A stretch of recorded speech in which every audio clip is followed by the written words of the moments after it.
Adam, thank you very much for participating in this interview and welcome as a guest. Could you tell our viewers just in a short summary, what is the EPICENTER, a think tank that you work for? What is your goal with that? And what's the history behind it, just in a short term? Great to be here. Thanks for the invitation. So EPICENTER is a network of think tanks. We have 10 members from all across Europe. They're all classical liberal organizations that work on domestic public policy. And we thought because the EU is so influential when it comes to setting regulation, it makes sense to unite our forces and conduct EU outreach as a network rather than the separate think tanks doing their own thing in Brussels. Yeah, cool. What is typical liberal? It's interesting. That means in general, you try to get the regulations down, to have less of them, correct? Fewer of them. Is that correct? Not necessarily less of them, but at least better. So I think the issue with a lot of EU regulations is that they focus on such a vast area of policies and topics that often companies and individuals can get confused. So our goal is to simplify those regulations, make them consistent, and ensure that they promote freer societies and more prosperity rather than creating additional burdens on European citizens. Okay, that sounds interesting. May I ask, a few industries, is that specialized on a few industries or like all over the place with all kind of different industries being part of that? So our primary focus is really economics. So everything that links to economic regulation, whether it's trade policy, whether it's digital policies, whether it's anything around lifestyle regulations and individual freedoms, we very much focus on economics, and our members are mainly experts on that front. Okay, cool, very interesting. For the viewers, I have to disclose, I met Adam at an event before, that's why I invited him to this, and he's got a very interesting take that I wanted to pursue a bit more, because it was a topic that I have not heard enough yet, in my opinion. I was just curious about it. It's the inflationary pressure that is created in the EU because of these regulations. And that's why I invited Adam, and I want to hear a bit more about that. It's not really talked about in the mainstream. So how do regulations in the EU cause or like worsen inflationary pressure? How does that work, or why is that happening? Please elaborate on that. Sure. I think you're absolutely right. It's not talked about enough, because when we talk about inflation, we often mention monetary policy, so the role of the ECB when it comes to money printing. We often talk about the Russian war of aggression and how it leads to higher energy prices. And these are, of course, all important considerations and very much contribute to the current high levels of inflation that we're seeing across Europe. But another underappreciated angle is the role of governments, especially the role of governments when it comes to setting regulations and setting tax rates that may contribute to elevated price levels. So with 8 of our member think tanks and partners from across Europe, we essentially looked at these policies and tried to assess how much exactly they contribute and bear the burden for various parts of the inflationary basket. So to give you an example, sticking to energy policy, because I think citizens across Europe in the last year very much realized that energy can be a massive part of their expenditure. When it comes to energy policy, of course, it was a political decision to rely on Russia and Russian imports that has very questionable consequences. But even from a domestic regulatory perspective, if you look at Germany or Austria or Belgium, the governments there decided to phase out nuclear and rely on other sources of energy. This has massive costs involved. If you're shutting down nuclear power plants, even though that they're perfectly safe and well functioning, you raise the energy price levels all across Europe. If you decide to ban onshore wind, like it has happened in the United Kingdom or Hungary, then you make it less competitive for electricity producers to rely on clean, modern, and safe type of energy. And all these regulatory reasons do get combined and lead to significantly higher levels of prices across various industries. It's not only happening in the energy regulatory area, but it's happening across housing. It's happening across the agriculture industry. So there are so many different levels and layers of government regulations that leads to elevated price levels that we wanted to kind of shed light on them and ensure that maybe politicians also think about what they can do themselves to reduce these inflationary pressures and not just point to the central banks or the Russian war of aggression as the reason behind these inflationary pressures. Again, it's an interesting topic. We in Austria had a bit of that discussion because of the huge amount of taxes on gas. And when the gas prices rose, the percentage of taxes, of course, was a really huge deal. So there was discussion if the taxes should be lowered on gas for a while or not, and how all of that. So that's why it rang my bells, and I was interested in this topic at all when I heard it from you. But the typical discussion point would be, at least after I talked to a few people, was like, well, the regulations are there to make the life better. That's the typical response that you get. That's a claim, at least, yeah. Yeah, so like, what is your take on that? Have you studied it? If there is actually a benefit for the people, or could it be, well, it's a claim, but it's not really, it's not really quantifiable, or can you say, no, we quantified it, but it's like a low level, or it's like, okay, yeah, it's really a big deal, but in this sector, it doesn't really matter. What is your take on that argument? The argument that regulations are leading to a safer environment may be true under certain circumstances, but the vast majority of the cases, we can see that there's so much vested interest and so much lobbying involved that it's not necessarily the benefits to the average citizens that are the main drivers of regulations, but some of these industry lobbies. If you look at the Common Agricultural Policy, for example, almost half of the European Union's budget is spent on subsidizing farmers across the EU. This may sound great and fantastic to the farmers themselves, but if you look at the impact on the average citizen, what it means is that they are forced to pay higher levels for their basic food items because these subsidies essentially stifle competition. So Africa is a massive regional neighbor to the EU. A lot of their farmers would be incredibly keen to export more to the EU single market. But at the moment, they aren't allowed to do so because there are quotas in place and there are high tariffs in place. So what this regulation essentially does is to subsidize richer European farmers at the expense of African farmers and at the expense of the poorest segments of our own societies that proportionally spend a much higher amount on basic food items. And as a result, their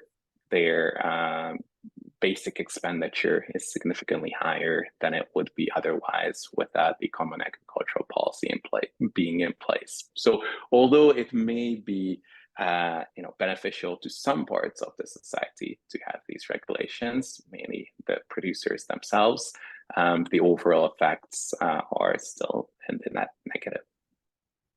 Okay, interesting. So for example, at the example you used right now, the regulations are not in place to protect the consumer. It's not like, okay, that food is not good enough, there are chemicals in it or anything like that, where the regulators say, okay, this is unhealthy, we can't allow this on our market. But it's like a completely different take, where you say, if the consumer would be eating food out of Africa or from the European farmers, it would, for the health aspect, not make a difference. Do I take that correctly? I mean, it's both. If we're honest, it can be both, right? So you may have a level playing field where you say, okay, these are the basic food safety regulations that everyone needs to follow. and that is considered as a trade barrier, but a non-tariff trade barrier. But at the end of the day, this is not how the EU system works at the moment. We still have quotas in place from specific countries where we cap the maximum number of imports that we allow, even though those imports may be totally compatible with all other types of food and safety regulations that are prevalent in the EU. We cap those imports because we are afraid that if cheaper imports come into the European single market, then it's going to damage our domestic producers. But even when you mentioned food safety and how regulation can help there, sure, we don't want our own citizens to be poisoned. I think it's fair enough to say that the basic level of safety in such an important sector should be ensured, but they shouldn't apply selectively. They should be universal to all producers, whether they're based in the EU, Africa, or anywhere else in the world. Okay. I think that's a normal take. I think it should be a stance that is broadly accepted. Isn't there a bit of the issue that the different countries, like for example the USA, have a different take on what is okay than the Europeans? It's like, do you see a method of finding the right line to say, okay, this is the level playing field that we all could play? Because that's like one of the issues that I see as someone who's not that involved, that is like, well, those people say it's okay and those people say no, it's not okay, that is already way too bad.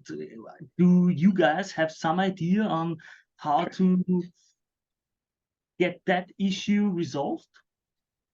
Sure. So what you're essentially talking about are the different regulatory environments and how trade can happen between different regulatory environments. I'm a massive proponent of free trade. I think we should be aiming to reduce these non-tariff trade barriers just as much as we are trying to reduce trade barriers.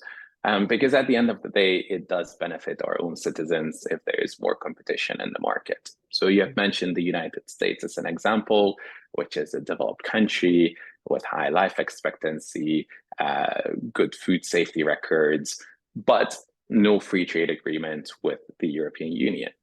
Two of the biggest markets in the world, geopolitical allies, good friends, but there is no free trade between the United States and the European Union. I think that's a massive mistake on both sides. And I'm actually blaming both sides equally or almost equally because both of them have strong protectionist tendencies in different areas.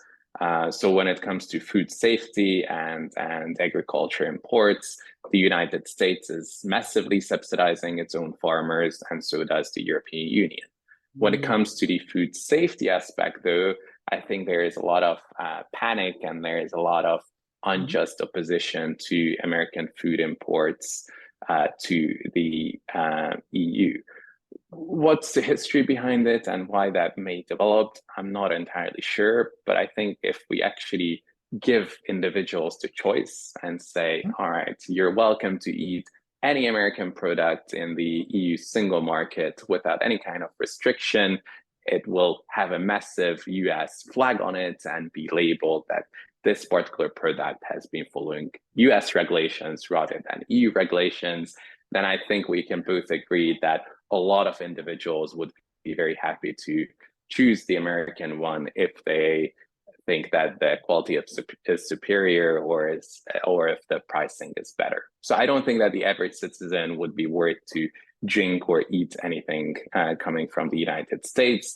But of course, a lot of the lobby industries are interested in restricting competition, and there is a lot of, I think, unscientific worry about some of the US imports, whether it's genetically modified plants or whether it's chlorinated chicken. But I think these worries are not the worries of the average European citizen, but more industry worries about increased competition. Okay. Could you help me, like, imagine the average Joe, like you've got a lot of experience in the markets and with the economy. It's like, could you help me paint a picture for the average Joe. In today's times, the inflation is catastrophic. Many people, energy, housing, food, everything is getting more expensive. It's like, could you help me paint a picture for the average Joe? Like, what would be the consequences if we opened the markets in the way you described right now? Like, what would change for the average consumer in Europe if we said, okay, you know what? We're gonna open the market. You're gonna, nice idea with the stick the US flag on the product. Just say, hey, listen, these products are made with their regulations. These products are made with our regulations. What would change? Would the products become cheaper? Is it just, okay, you get a few new products with new tastes, or what could we expect to change on the market thanks to this free trade? That's a curious thing I would be curious about.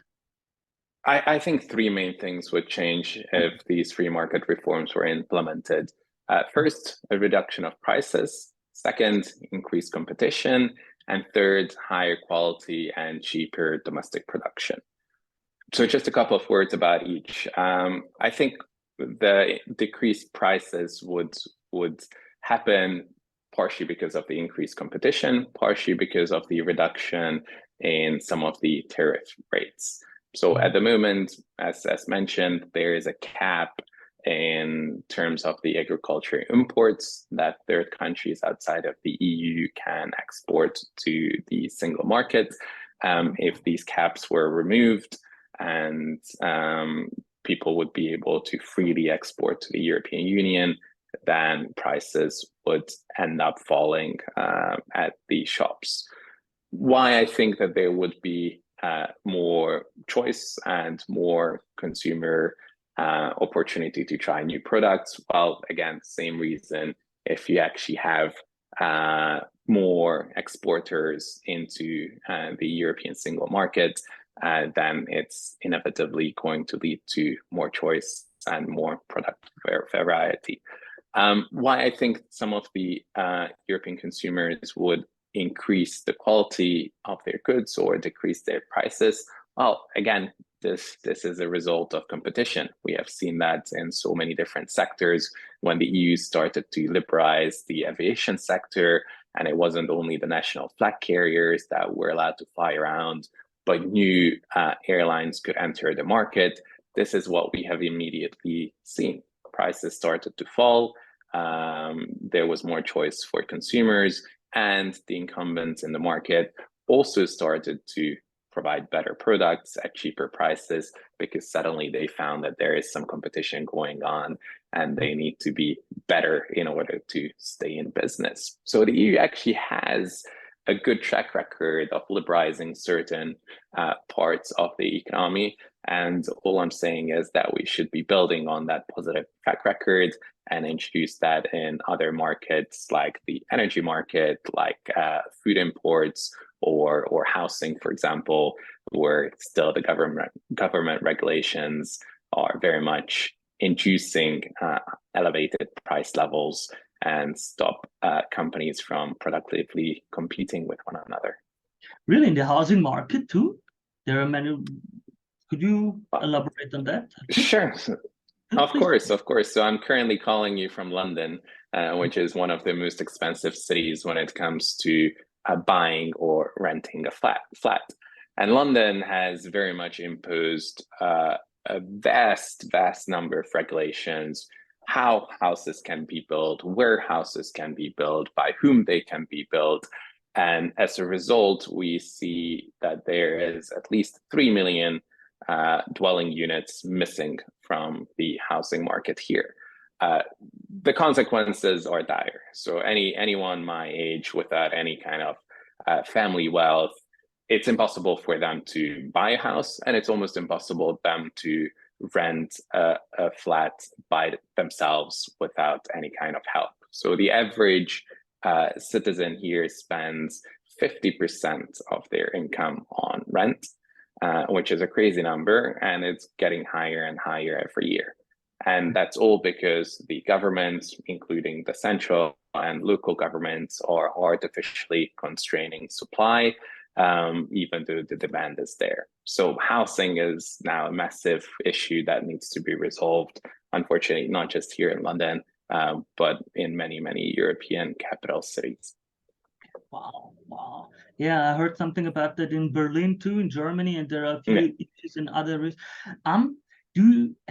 Has your think tank or has your group calculated a bit about the numbers? Is there, like, of course it's not a certain science, but it's like, do you have any numbers how much the cost could go down if the regulations were a bit sifted through, so there aren't that many of them?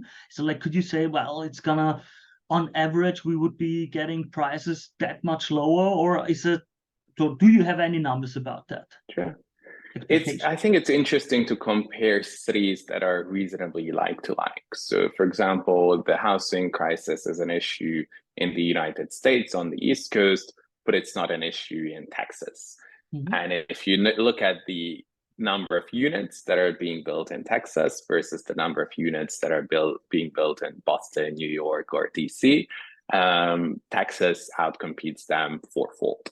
And as a result, prices were slightly edging up in Houston and other major Texan cities, but really it's a single-digit rise that we're talking about.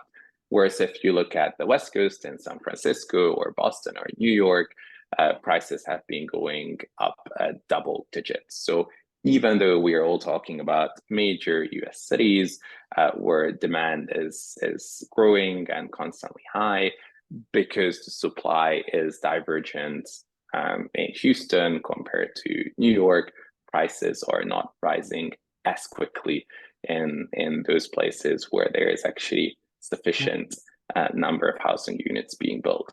It would be interesting to compare the European numbers as well. What we have done is that we have assessed the impact of rent control in various cities. So Stockholm, for example, in Sweden has introduced rent control about 60 years ago. So there is very much an evidence for what's the impact when people are trying to artificially meddle with prices. And it's not a pretty picture. So in Sweden, if you're trying to get a house or a flat rented, then the average waiting time is over 12 years. If you are trying to sublet or rent on the illicit market, then prices are very high. So all the non-rent controlled flats, the prices went through the roof for obvious reasons, because when you're operating in a gray or black market, then there is no kind of control whatsoever. And Berlin played around with this a little bit as well. So in those couple of years when Berlin implemented a price control, then the new constructions in the city plummeted. So supply was essentially almost non-existent because no new flats were being built. Because if you're a real estate developer, why would you want to build something where you have a cap on your profits and you just invest the same money in other more profitable areas? So unfortunately, meddling with prices is not a solution. The best things government can do is really not to artificially restrict the supply.